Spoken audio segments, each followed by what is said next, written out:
Menantu Super Sang Dewi. Bab 291 Deklarasi Perang.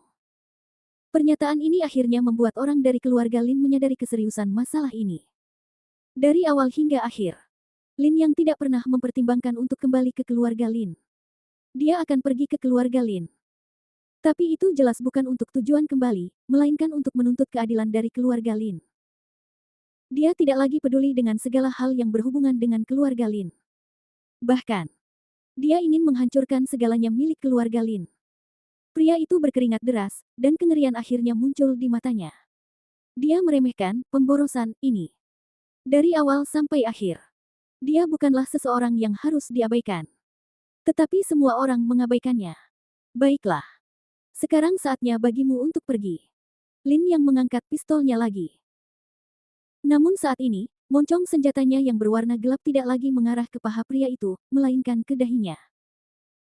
Pria itu terkejut dan langsung berdiri, tetapi orang di sebelahnya segera mengulurkan tangannya, menekan bahunya dengan kuat, dan mendorongnya kembali ke kursi. Lin Yang, tunggu sebentar. Tunggu sebentar.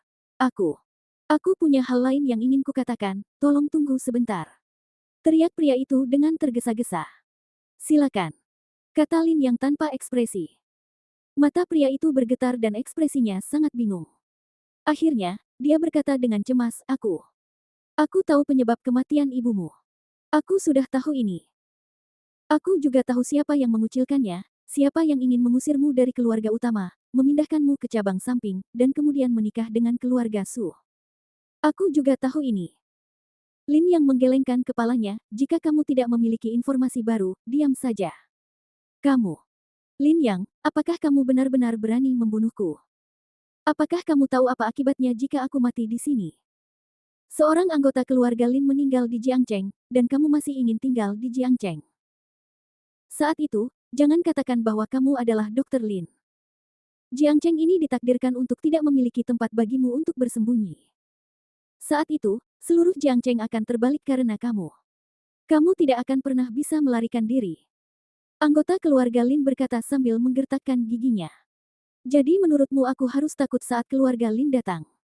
Lin yang bertanya langsung. Bukankah begitu? Anggota keluarga Lin berusaha sekuat tenaga untuk tetap tenang. Sepertinya aku sudah pernah memberitahumu sebelumnya bahwa aku akan segera pergi ke keluarga Lin dan menyelesaikan masalah ini untuk selamanya. Apakah kamu benar-benar berpikir bahwa keluarga Lin dapat menekanku? Lin yang membungkuk, menatap anggota keluarga Lin. Anggota keluarga Lin gemetar hebat. Dia hanya melihat keganasan di mata Lin Yang. Keganasan dan kemarahan yang tak berujung. Dan detik berikutnya. Bang! Lin Yang menarik pelatuknya lagi. Lelaki itu menggigil hebat, dan darah muncrat dari belakang kepalanya. Ketika pistol dilepas dari kepala lelaki itu, ia terjatuh ke tanah tanpa daya dan meninggal seketika. Ma Hai dan Gong Xiyun yang berdiri di samping semuanya membelalakkan mata mereka, menatap pemandangan mengerikan ini dengan tak percaya. Orang dari keluarga Lin di Yanjing ini baru saja dibunuh seperti itu. Kamu gila. Apakah Tuan Lin sudah gila? Ini seseorang dari keluarga Lin. Membunuhnya sama saja dengan mendeklarasikan perang terhadap keluarga Lin, bukan? Dan apa pembicaraan antara keduanya tadi? Tuan Lin. Apakah dia juga anggota keluarga Lin? Otak Ma Hai dan Gong Xiyun kosong dan berdengung pada saat ini. Semua ini sungguh tidak dapat diterima. Minta seseorang untuk membersihkannya. Lin yang meletakkan pistolnya di atas meja dan berkata tanpa ekspresi, jangan tinggalkan petunjuk apapun. Ya, Tuan Lin. Gong Xiyun mengangguk cepat. Tuan Lin, kalau begitu, bagaimana kita menjelaskannya kepada keluarga Lin? Ma Hai bertanya dengan tergesa-gesa. Tidak perlu dijelaskan. Buat saja kecelakaan dan biarkan keluarga Lin datang dan memeriksanya sendiri. Lin yang menepuk-nepuk bajunya dan berbalik untuk keluar pintu. Mendengar ini, Ma Hai terdiam. Dilihat dari apa yang dikatakan Lin Yang, dia mungkin akan menyatakan perang terhadap keluarga Lin. Tetapi dengan kekuatan Yang Hua yang terbatas, apakah dia akan menyatakan perang terhadap keluarga Lin? Bukankah itu seperti memukul batu dengan telur? Ini merepotkan. Ma Hai mendesah. Setelah meninggalkan hotel, Lin yang berjalan menuju tempat parkir dengan wajah tanpa ekspresi. Walaupun dia membunuh salah seorang anggota keluarga Lin, hal itu tidak dapat meredakan kekhawatiran dan kemarahan dalam hatinya. Keluarga Lin masih keluarga Lin yang sama. dan keadilan untuk ibunya belum ditegakkan. Namun, saat Lin yang membuka pintu mobil dan hendak masuk ke mobil untuk pulang, ponselnya tiba-tiba bergetar. Lin yang mengangkat telepon dan melihat ID penelepon. Itu adalah panggilan dari Qin Baisong. Terhubung. Baisong, ada apa? Lin yang bertanya dengan acuh tak acuh. Guru, Xiaoning terselamatkan. Xiaoning terselamatkan. Qin Baisong di ujung telepon berteriak kegirangan. Hah? Lin yang sedikit tertegun. Qin Baisong berbicara tidak jelas. Setelah beberapa saat, Lin yang berbisik, tunggu aku akan segera pergi ke rumah sakit. Baiklah, guru, aku akan menunggumu. Qin Baisong berkata berulang kali. Lin yang menginjak pedal gas dan langsung bergegas ke rumah sakit. Seperempat jam kemudian, Lin yang tiba di tempat parkir rumah sakit. Saat dia berjalan cepat menuju bangsal Qin Ning, dia melihat dua orang berdiri di koridor. Satu tua dan satu muda. Orang tua itu adalah Qin Baisong. Saat ini, dia mondar-mandir di koridor dengan kedua tangan di belakang punggungnya, tampak cemas. Orang lainnya adalah seorang wanita. Wanita itu berambut pendek dan berkulit putih bersih. Ia mengenakan setelan jas profesional. Tidak ada lemak berlebih di tubuhnya dan ia tampak sangat proporsional. Fitur wajahnya sangat halus, tetapi masih ada sedikit kesan heroik dalam kelembutannya. Guru, Anda sudah datang. Qin Baisong sangat gembira saat melihat Lin yang mendekat, dan bergegas maju untuk menyambutnya. Wanita itu juga melirik Lin Yang, matanya tertuju pada pergelangan tangan Lin Yang, seolah sedang memikirkan sesuatu. Ada apa? Apakah kondisi Qin Ning sudah berubah? Tanya Lin Yang. Tidak ada perubahan pada kondisi Xiao Ning, tetapi ramuan, Heling Hua, yang selama ini kau minta untuk menyelamatkan Xiao Ning telah ditemukan. Kata Qin Baisong sambil tersenyum. Apa? Lin yang sedikit tertegun. Ini adalah tanaman legendaris. Menurut perkiraannya, mungkin ada sekitar 3 bunga heling di negara ini. Karena kondisi pertumbuhan vegetasi tingkat dewa ini sangat keras. Dia awalnya berencana pergi ke Miaojiang untuk mencoba peruntungannya, tetapi dia tidak pernah menyangka bahwa Qin Baisong telah ditemukan. Di mana bunga heling? Lin yang langsung bertanya. Kamu harus bertanya pada wanita ini. Qin Baisong berbalik sambil tersenyum dan menunjuk ke arah wanita berambut pendek itu. Oh. Lin yang juga memperhatikan orang ini. Wanita itu melangkah maju dan mengulurkan tangannya kepada Lin Yang. Halo Tuan Lin, nama saya Qian Mo. Ini adalah pertemuan pertama kita. Mohon beri saya petunjuk. Bab 292, Kompetisi Penilaian Obat. Halo, Nona Qian Mo. Lin Yang mengulurkan tangannya dan berjabat tangan dengannya. Tangan wanita itu dingin dan halus, tetapi memiliki kekuatan yang tidak dapat dijelaskan. Apakah Anda seorang seniman bela diri? Lin yang berpikir dalam benaknya, tetapi dia tetap tenang dan berkata, Baisong berkata bahwa Nona Qian mau tahu di mana bunga heling berada. Aku ingin tahu apakah itu benar. Tentu saja benar. Qian Mo mengangguk dan berkata, aku melihat pesan yang diposting oleh Tuan Qin Baisong di internet, mencari bunga heling atau petunjuk, jadi aku datang ke sini. Tuan Qin berkata bahwa selama aku memberikan informasi, dia akan memberiku 1 juta uang tunai. Ini seharusnya benar, kan?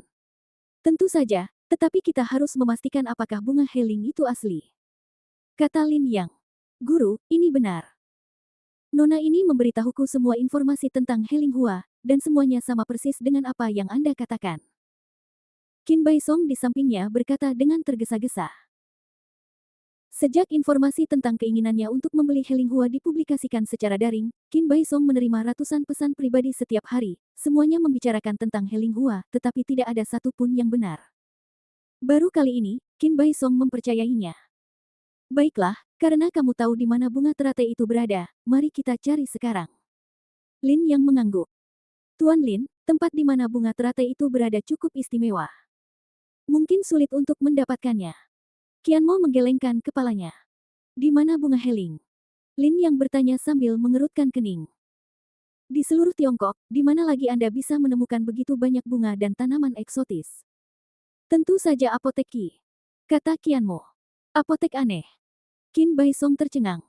Lin yang tidak bisa menahan diri untuk tidak mengerutkan kening. Tentu saja dia tahu apa itu apotek Qi, dan belum lama ini, dia bertemu dengan tokoh penting dari apotek Qi. Hujan cerah. Kami pernah mendengar tentang apotek Qi. Tempat itu bisa dikatakan sebagai tanah suci pengobatan tradisional Tiongkok. Banyak bahan obat Tiongkok yang disebutkan dalam buku pengobatan Tiongkok kuno tetapi tidak dapat ditemukan dapat dibeli di sana. Namun, Qin Bai Song juga mengirim orang ke apoteki untuk membeli bunga heling beberapa waktu lalu. Mereka memberitahu kami dengan jelas bahwa mereka tidak memiliki bunga heling. Mungkinkah Anda melakukan kesalahan? Tanya Lin Yang. Saya tidak salah. Apoteki memang punya bunga heling. Tuan Lin, Anda juga tahu betapa berharganya bunga heling. Sejujurnya, tidak realistis menggunakan uang untuk membeli bunga heling. Agar tidak menyinggung siapapun, apoteki pasti memberitahu Tuan Qin Bai Song bahwa mereka tidak punya. Qian Mo mengangkat bahu. Lalu bagaimana kamu tahu kalau apoteki punya bunga heling? Lin yang mendekat dan bertanya lagi. Ini sangat mencurigakan. Wanita ini mengetahui sesuatu yang bahkan Qin Bai Song tidak tahu, yang menunjukkan banyak hal. Qian Mo ragu sejenak, menarik napas dalam-dalam, dan berkata dengan ringan, sangat sederhana, karena saya adalah salah satu tamu undangan apoteki. Tamu undangan. Keduanya tercengang. Ya, undang tamu. Besok, apoteki akan mengadakan kompetisi penilaian obat, dan bunga heling adalah hadiah bagi juara kompetisi. Saya pikir kalian berdua lebih tahu khasiat bunga heling daripada saya. Apoteki berencana untuk meletakkan fondasi dan membuat persiapan bagi pemilik berikutnya, dan bunga heling juga digunakan untuk meningkatkan kualifikasi pemilik berikutnya. Jika kalian berdua benar-benar menginginkan bunga heling, saya sarankan kalian bertindak cepat, jika tidak setelah besok, bunga heling mungkin akan digunakan oleh murid apoteki untuk membuat teh. Kata Qian Mo. Hah? Qin Bai Song cemas dan berteriak cepat, tidak, aku harus segera pergi ke apoteki. Aku harus segera memesan mobil dan segera pergi ke sana. Dia buru-buru mengeluarkan ponselnya dan menelepon pengemudi. Tapi Lin yang menghentikannya. Bai Song, jangan cemas. Mari kita cari tahu apa yang terjadi terlebih dahulu. Apoteki tidak berencana untuk menjual bunga heling. Apakah kamu berencana untuk langsung pergi ke apoteki dan merampok mereka? Lin yang berkata dengan suara serak. Qin Bai Song tertegun, membeku di tempat, bingung. Ya, apoteki tidak berniat memberikan heling hua dari awal hingga akhir, jadi apa yang akan terjadi jika dia pergi ke apoteki? Yang lain mempersiapkannya untuk ahli waris pemilik berikutnya dan tidak berniat memberikannya kepada orang luar, jadi akan menjadi perjalanan yang sia-sia baginya untuk pergi ke sana. Guru, kalau begitu, apa yang harus kita lakukan? Qin Bai Song merasa cemas. Kalau begitu aku harus bertanya pada nona ini, apa solusinya? Lin yang menatap Qian Mo. Qian Mo meliriknya dan menggelengkan kepalanya pelan, aku tidak punya cara lain, aku di sini hanya untuk menjual informasi. Kau bisa ikut denganku untuk memastikannya. Setelah memastikan bahwa itu adalah bunga heling, kau harus segera membayarku 1 juta tunai. Aku akan memberimu 5 juta, dan kau membantuku memikirkan cara untuk memberiku kesempatan mendapatkan bunga heling. Lin yang berkata pelan. Tuan Lin, apakah Anda bercanda? Tuan Qin meminta 50 juta untuk membeli bunga heling secara daring. Jika Anda dapat memberi saya bunga heling yang sudah jadi, saya akan memberi Anda 100 juta. Baiklah, anggap saja saya tidak mengatakan apapun. Qian Mo menggelengkan kepalanya dan berkata dengan tenang, tetapi jika Anda hanya menginginkan kesempatan, saya punya cara. Cara apa? Qin Bai Song bertanya dengan tergesa-gesa. Qian Mo berpikir sejenak dan berkata, sebenarnya, saya diundang ke apoteki sebagai tamu untuk berpartisipasi dalam kompetisi penilaian obat ini karena keluarga saya juga merupakan keluarga pengobatan tradisional Tiongkok, dan adik laki-laki saya juga telah bergabung dengan apoteki untuk magang, jadi dia mendapat tempat dalam kompetisi tersebut. Jika Tuan Lin dan Tuan Qin mampu membayar harganya, tempat ini, saya dapat menjualnya kepada Anda. Oh, Lin yang mengerutkan kening. Qin Bai Song sudah bersemangat dan berkata dengan tidak sabar, Nona Qian Mo, tolong sebutkan harganya. Berapa? Kami menginginkannya. 100 juta. Kata Qian Mo. Apa? Qin Bai Song bingung. Demi menyelamatkan Qin Ning, Qin Bai Song rela menghabiskan seluruh hartanya. Ia bahkan tidak punya 100 juta yuan, dan untuk mengumpulkan uang, ia tidak hanya harus menjual semua hartanya, tetapi juga harus meminjam uang dari luar, dan baru setelah itu ia bisa mengumpulkan uangnya. Jika memang benar itu bunga teratai yang sudah jadi, maka tidak masalah. Namun sekarang masih belum pasti apakah bunga teratai ini bisa didapatkan. Mengapa Qian Mo langsung menawarkan harga 100 juta? Bukankah ini pemerasan? Qin Bai Song ragu-ragu. Tetapi pada saat ini, Lin yang berbicara langsung. Baiklah, aku akan memberimu 100 juta. Aku akan meminta seseorang untuk mentransfer uang itu ke rekeningmu sekarang juga. Guru. Qin Bai Song menatapnya dengan tatapan kosong. Kapan kita berangkat? Lin yang menatap Qian Mo dan bertanya. Qian Mo sedikit mengernyit, tetapi tidak kehilangan ketenangannya.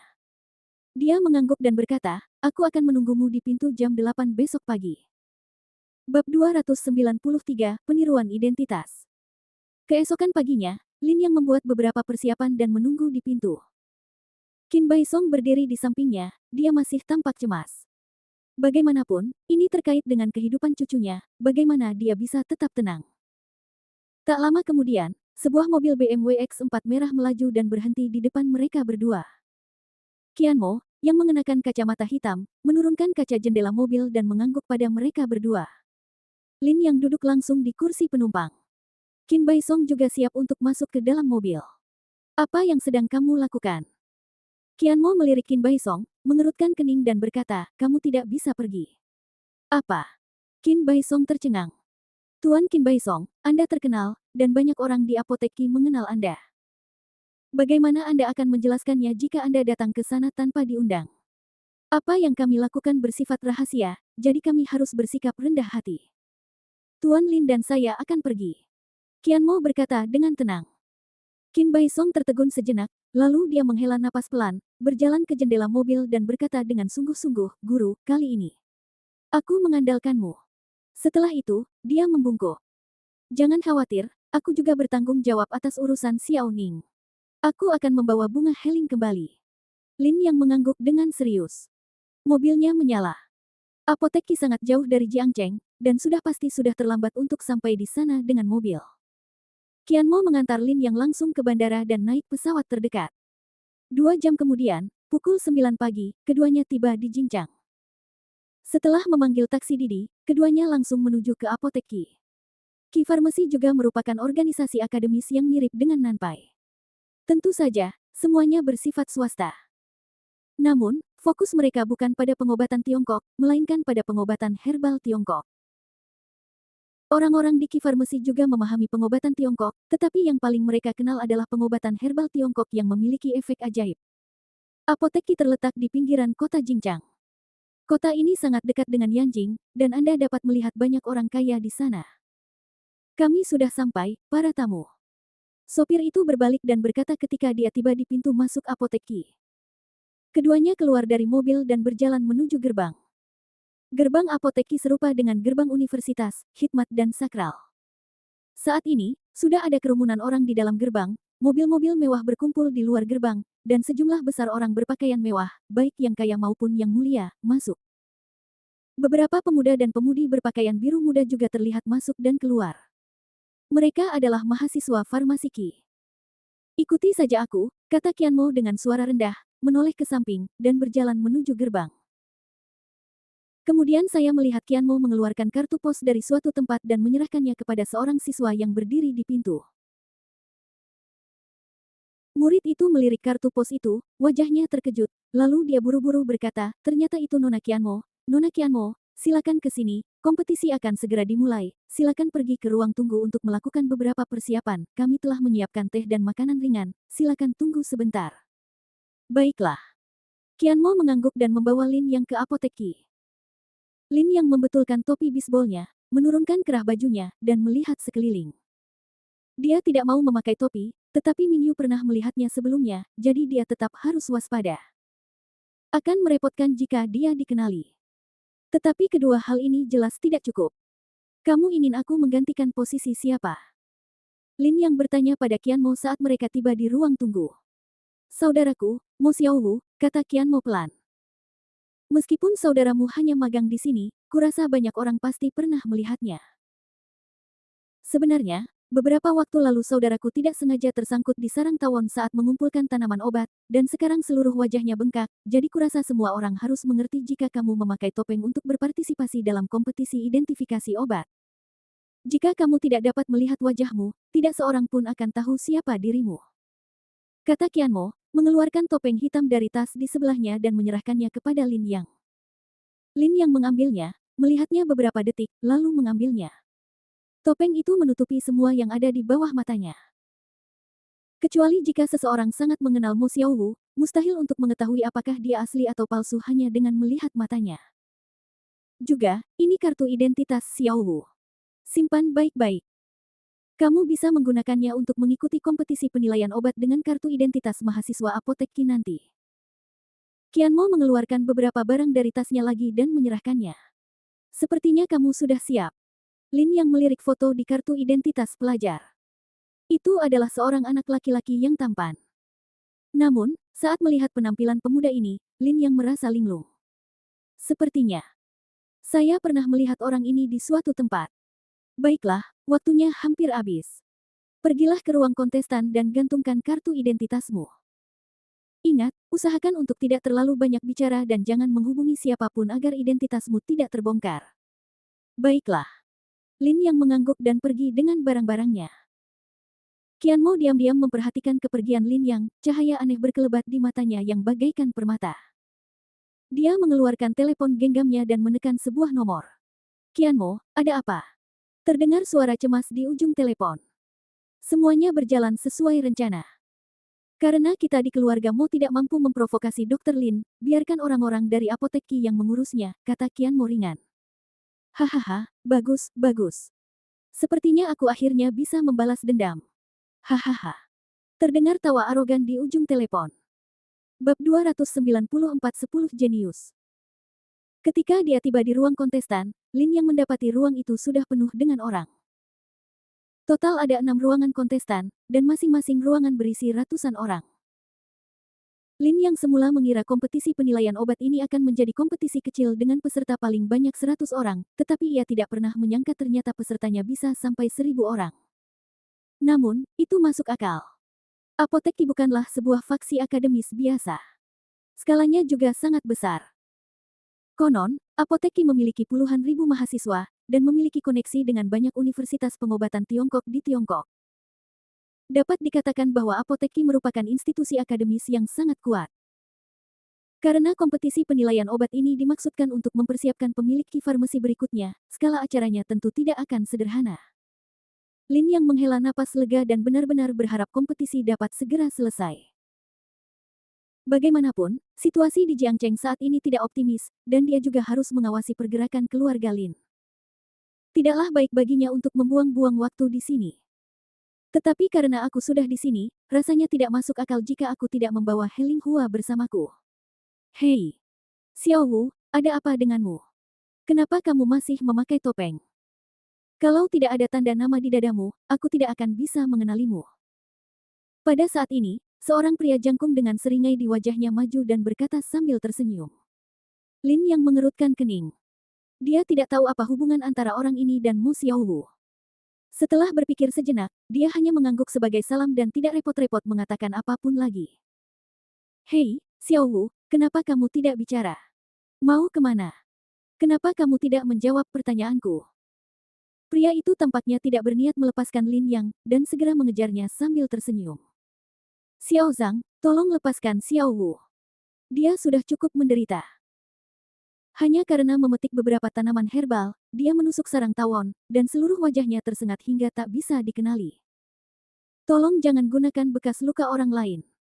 Seorang wanita di sebelahnya berkata sambil tersenyum. Bukankah itu berarti Xiaowu sekarang sudah menjadi kepala babi? Sepertinya begitu. Hahaha.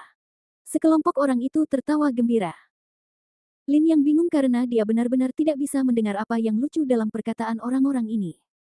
Dia memejamkan mata dan tidak peduli untuk memperhatikan orang-orang ini. Namun, pada saat ini, ruang kontestan menjadi heboh. Lalu saya melihat gerombolan murid di pintu tiba-tiba berteriak. Senior Luo ada di sini. Begitu kata-kata ini diucapkan, semua orang berdiri dan melihat ke arah gerbang. Namun kemudian sekelompok pemuda dan pemudi berjalan cepat ke gerbang, dipimpin oleh seorang pria berpakaian biru tua. Ada 3 garis putih horizontal di tubuh pria itu. Di Apotek Qi, 1 garis berarti dia seorang senior, 2 garis berarti dia seorang elit, dan 3 garis berarti dia hampir menjadi seorang jenius. Itulah fokus budidaya di Qi Farmasi. Di Apotek Qi, ada total 10 orang yang mendapat kehormatan 3 bar. 10 orang ini dikenal sebagai 10 jenius farmasiki. Luo Furong adalah salah satunya, saat ini berada di peringkat ke-9. Begitu orang seperti itu meninggalkan apotek Qi, ia pasti akan menjadi objek persaingan di antara berbagai keluarga atau perusahaan yang kuat. Bahkan jika ia tidak meninggalkan apotek Qi, ia masih bisa mendapatkan pekerjaan yang sangat bagus di sini. Tentu saja, bagaimana orang yang cakap bisa pergi dengan mudah. Tujuan Luo Furong adalah merebut tempat pertama dan langsung memasuki sistem atas apotek Qi. Jika Anda dapat memasuki bidang itu, tidak peduli siapa Anda, masa depan akan cerah. Melihat Luo Furong mendekat, setiap siswa yang hadir memiliki kekaguman di mata mereka, dan tidak ada seorang pun yang berani bertindak gegabah terhadapnya. Halo, Senior Luo. Senior Luo. Halo, Senior Luo. Senior Luo, kamu harus berusaha sebaik mungkin di kompetisi nanti. Senior Luo, aku penggemarmu. Para siswa menyapanya satu demi satu, dan beberapa siswi muda memiliki mata yang bersinar. Meskipun Luo Furong cukup tampan, di mata mereka, Luo Furong, yang diberkati dengan bakat, sebanding dengan Eddie Peng. Namun, Luo Furong dan yang lainnya mengabaikan sapaan para siswa di sekitar mereka, dan malah melihat ke depan dan melangkah maju. Tak lama kemudian, dia berhenti. Tapi dia berdiri di depan Lin Yang. Dia melirik topeng Lin Yang, lalu melirik kartu identitas pelajar di dadanya, dan berkata dengan dingin, "Kamu Mo Xiaowu, kan?" Ketika orang-orang di sekitarnya mendengar ini, mereka semua tercengang. Lin Yang juga bingung dan mengangguk dengan tidak jelas, "Ya, apakah ada yang salah?" Namun, begitu dia selesai berbicara, Luo Furong tiba-tiba mengulurkan tangan dan mencengkeram kerah baju Lin Yang, dan menggeram dengan dingin, "Saya mendengar bahwa ketika Anda pergi mengumpulkan tanaman obat 2 hari yang lalu, Anda ingin melakukan sesuatu yang buruk kepada kakak senior si Ruqian, benarkah?" Si Ruqian. Siapa dia? Lin Yang kebingungan dan menatap Luo Furong dengan bingung. Namun daerah sekitarnya gempar. Apa? Ada hal seperti itu? Ya Tuhan, apakah Xiao Wu gila? Senior si Ruqian berada di peringkat ke-6 di antara 10 jenius teratas. Beraninya dia, Mo Xiao Wu, seekor kodok ingin memakan daging angsa. Dia bahkan berani mengejar senior si Ruqian. Haha, mengapa kamu tidak buang air kecil dan melihat dirimu sendiri untuk melihat berapa berat badanmu? Kamu tidak tahu tempatmu. Orang-orang di sekitar mencibir dan menertawakannya. Pada saat ini, Luo Furong tiba-tiba mendorong Lin Yang dan berkata tanpa ekspresi, "Meskipun kakak senior si Ruqian tidak melaporkan masalah ini kepada atasan, saya tidak akan berpura-pura bahwa insiden ini tidak pernah terjadi. Saya akan segera memberitahu semua dosen. Kalian bisa menunggu untuk dikeluarkan. Namun sebelum itu, saya akan merasa tidak enak jika tidak memberi kalian pelajaran. Namun, memukul kalian akan mengotori tangan saya." Setelah mengatakan itu, dia mundur selangkah, dan di belakangnya, beberapa mahasiswa jangkung berjalan keluar, masing-masing dari mereka mengepalkan tangan, mencibir, dan berjalan menuju Lin Yang. "Apa yang akan kamu lakukan?" tanya Lin Yang Chen. "Apa yang kau lakukan? Pukul aku!" teriak Luo Furong. Para siswa ini segera bergegas menuju Lin Yang. Bab 295, tunggu saja untuk dipecat. Saya khawatir tidak ada seorang pun yang mengira bahwa Luo Furong datang ke sini untuk menyelesaikan masalah dengan Mo Xiaowu. Orang-orang tidak pernah menyangka bahwa Mo Xiaowu benar-benar berani menyerang si Ruqian. Siapa si Ruqian? Dia adalah putri kesayangan surga yang menduduki peringkat ke-6 di antara para jenius. Dia adalah dewi dalam pikiran banyak orang. Apakah Mo Xiaowu gila? Atau apakah dia ingin melawan semua pria di apotek Qi? Wanita seperti itu hanya bisa dikagumi dari jauh dan tidak bisa disentuh. Orang-orang tidak dapat memahaminya, tetapi sekarang bukan saatnya untuk memikirkan masalah ini. Semua pelajar itu menyerbu ke arah Lin yang seperti orang gila, dan meninju wajahnya dengan tangan besar mereka tanpa ampun. Pemandangan itu sungguh kacau. Wajah Lin yang menjadi gelap dan dia mundur berulang kali, matanya tertuju pada orang-orang ini. Dia ingin melawan, tetapi ketika dia melihat Luo Furong di sana, dia melihat bahwa dia tidak bergerak tetapi matanya berkedip. Lin Yang tiba-tiba sepertinya menyadari sesuatu, jadi dia hanya menghindar tetapi tidak mengambil inisiatif untuk menyerang. Meskipun para siswa itu bertubuh besar dan memiliki tinju yang kuat, gerakan mereka sangat canggung. Mereka meninju dengan keras tetapi tidak dapat menyentuh Lin Yang sama sekali. Dia licik seperti ikan loah. "Apa yang kau lakukan? Kenapa kau tidak segera membunuh bajingan ini?" Luo Furong kesal dan berteriak dengan cemas. Orang-orang itu juga sangat cemas dan berjuang mati-matian, tetapi mereka tidak dapat menyentuh Lin Yang, apapun yang mereka lakukan. Meskipun Lin Yang tampak panik dan dalam kondisi sangat malu di permukaan, dia tidak terluka sama sekali dan dengan cepat berpindah ke beberapa orang. Bajingan. Luo Furong sangat marah. Dia melirik para siswa di kedua sisi dan berkata dengan marah, "Kalian semua, ayo. Pergi. Bunuh orang ini. Pergi." Para siswa yang menonton tercengang. Beberapa dari mereka masih ragu-ragu, tetapi ketika mereka melihat mata Luo Furong yang tajam, agar tidak menyinggung Luo Furong, mereka hanya bisa menggigit peluru dan bergegas maju. Tetapi, Mo Xiaowu ini sangat licik sehingga meskipun semua orang mengelilinginya, mereka tidak dapat menaklukkannya. Dia sangat fleksibel. Mereka yang mengenal Mo Xiaowu diam-diam merasa takjub. Ada apa dengan anak ini? Kapan dia menjadi begitu lincah? Ya ampun, banyak sekali orang yang tidak bisa menangkapnya. Mungkinkah anak ini menguasai ilmu bela diri? Terjadilah diskusi terus-menerus. Namun, raut wajah Luo Furong menjadi semakin dingin, dan dia menjadi semakin cemas. Dia sesekali melihat arloji di pergelangan tangannya, seolah-olah sedang memperhatikan sesuatu. Sampai saat itu, sebuah sosok tiba-tiba muncul di pintu, diikuti oleh suara marah dan serius. "Hentikan, semuanya." Ruang kontestan tiba-tiba menjadi sunyi. Semua orang berhenti dan melihat ke arah pintu. Seorang wanita parubaya yang agak gemuk dan berkacamata berdiri di pintu gerbang. Wanita itu sedang memegang beberapa rencana pengajaran, wajahnya yang pucat penuh kemarahan. Setelah melihat orang ini dengan jelas, wajah banyak orang berubah warna dan bibir mereka bergetar ketakutan. Dia dosen Huang. Ya Tuhan, kenapa dia ada di sini? Jangan bicara, jangan bicara. Para siswa sangat gugup. Melihat orang ini datang, mereka menundukkan kepala dan tidak berani menatapnya. Bahkan para siswa yang tidak melakukan kesalahan pun gemetar karena gugup di hadapan guru ini. Wanita paruh baya ini bernama Huang Qiyi. Dia adalah seorang pembuat onar terkenal di apotek Qi. Dia memiliki prasangka yang sangat serius.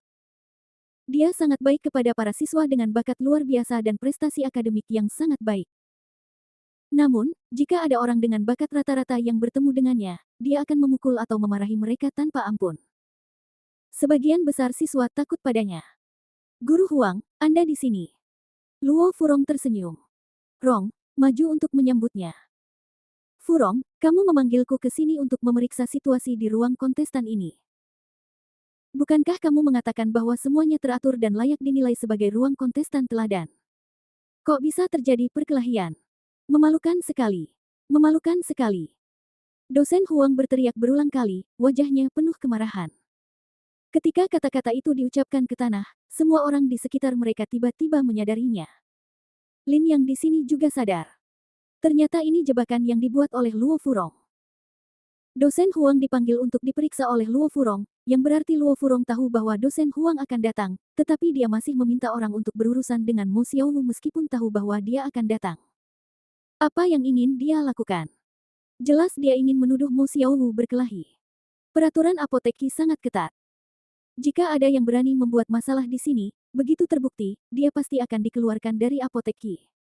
Luo Furong sangat kejam. Apa yang disebut pelajarannya adalah mengusir Mo Xiaowu dari apotek. Tak ada racun, tak ada pahlawan. Banyak orang menatap Luo Furong lagi, dengan ketakutan di mata mereka. Dan Luo Furong tidak mengecewakan semua orang.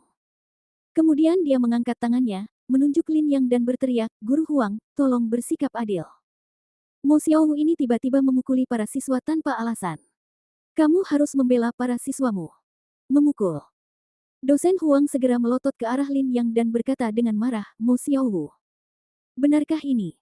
"Tentu saja tidak," Luo Furong berbohong. Lin Yang berkata langsung. "Omong kosong, dosen Huang sudah di sini, dan kalian masih berani bicara omong kosong." Luo Furong mengumpat dan berteriak kepada para siswa di sekitarnya, "Para siswa yang terhormat, apakah kalian baru saja melihat Mo Xiaowu memukuli Liu Qiao dan beberapa siswa lainnya seperti orang gila?" "Saya melihatnya." Para siswa di sekitarnya berteriak serempak. "Guru Huang, Anda harus membela kami dan menghukum keras binatang buas ini, Mo Xiaowu.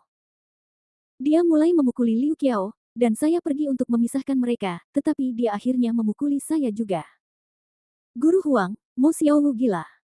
Dia mungkin sakit jiwa. Orang gila seperti ini jelas merupakan bahaya tersembunyi jika dia tetap tinggal di apotek Qi kita. Jika dia muncul dalam kompetisi ini, dia mungkin akan mempermalukan dirinya sendiri. Ya, dia harus dikendalikan. Ya, dia harus dikendalikan. Para siswa yang mengaku telah dipukuli berteriak dengan keluhan. Beberapa bahkan menyingsingkan lengan baju dan melepas mantel mereka untuk memperlihatkan memar yang tersembunyi di balik pakaian mereka. Lin yang bingung. Saya tidak menyentuh orang-orang ini sama sekali, bagaimana mereka bisa terluka? Mungkinkah Luo Furong bahkan dengan sengaja menyebabkan cedera itu untuk menjebakku? Lin yang terkejut. Di sudut dekat pintu, Qian Mo menyaksikan pemandangan ini dengan tenang. Lin Yang, mari kita lihat bagaimana kamu menghadapi semua ini kali ini. Qian Mo bergumam pada dirinya sendiri. Dosen Huang melangkah maju beberapa langkah dan memeriksa luka-luka Liu Qiao dan yang lainnya. Kemudian dia menjadi marah dan menoleh untuk menatap Lin Yang. Mo Xiaowu. Apa lagi yang harus kau katakan? Tunggu saja sampai kau dipecat. Teriaknya dengan suara yang hampir keras. Guru Huang, saya tidak memukul orang-orang ini. Saya tidak menyentuh mereka sama sekali dari awal hingga akhir, kata Lin Yang dengan tenang. Kamu masih saja mencoba berdalih. Mungkinkah mereka sendiri yang melakukannya? Dosen Huang sangat marah. Lin Yang berkata dengan tenang, Guru, jika Anda tidak percaya, bagaimana kalau memeriksa lukanya?